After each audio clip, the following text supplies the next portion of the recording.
नमस्कार दोस्तों, आज मैं आपको सुनाऊंगा एक सच्ची घटना पर आधारित कहानी को। ये बात उन दिनों की है जब मैं 11वीं कक्षा में पढ़ता था। तब मेरी उम्र 18 साल की थी। उस समय मैं अपने परिवार के साथ बड़े मज़े और मस्ती से रहता था। मेरे परिवार में मम्मी, पापा और बहन और मेरी दादी भी रहती थी। मेरे पापा रेलवे की नौकरी करते थे, इसलिए हम लोग रेलवे के मकान में रहते थे। जब मेरे पापा रिटायर हुए तो हम लोग एक बड़े बंगले में रहने चले गए। उस बंगले में मैं बहुत खुश था, क्योंकि मैं पहले से सोच रहा था कि हमारा खुद का बड़ा घर होगा।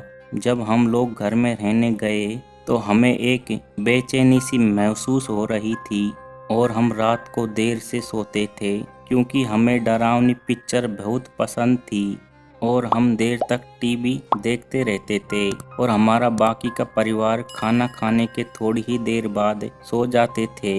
एक दिन की बात है, जब मैं रात में 11:30 बजे टीवी देख रहा था, तब मुझे लगा कि बाहर से कोई आवाज़ आ रही है। मैंने सोचा मम्मी या पापा पानी लेने के लिए उठे होंगे, वहीं से आवाज़ आ रही होगी। उस समय मैंने ध्यान नहीं दिया, लेकिन थोड़ी देर बाद जब मैंने टीवी बंद कर दी तो मुझे फिर से पायल बजने की आवाज़ आ रही थी, जैसे कोई मेरे पास चल आ रहा हो।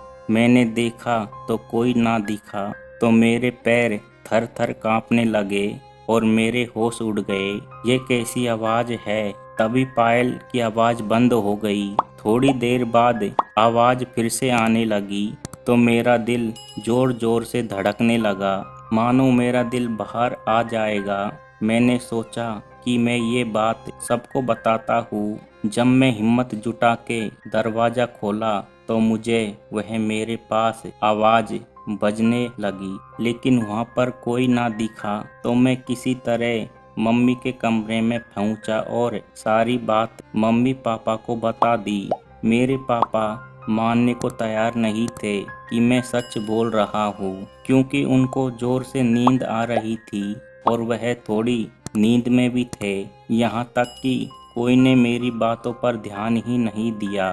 तो मैंने सोचा कि आज रात में मम्मी पापा के साथ ही सो जाता हूँ। ऐसा करते करते करीब 8 या 9 दिन बीत गए।